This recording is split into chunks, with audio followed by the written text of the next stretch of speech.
And I think if my election as leader of Fine Gael today has shown anything, it is that prejudice has no hold in this republic.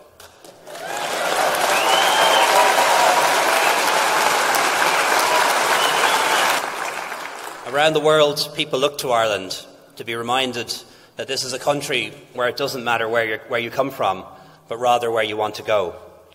And I know when my father travelled 5,000 miles to build a new home in Ireland, I doubt he ever dreamed that his son would one day grow up to become its leader, and that despite his differences, his son would be treated the same and judged by his actions and character, not his origins or identity.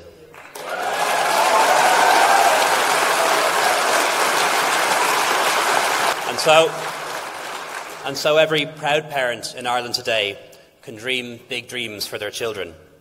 Every boy and girl can know that there's no limit to their ambition, to their possibilities, if they're given the opportunity. And so let that be our mission as Fine Gael, to build in Ireland a republic of opportunity, one in which every individual is given the opportunity to meet their full potential, and every part of the country is given its opportunity to share in our prosperity. Thank you very much.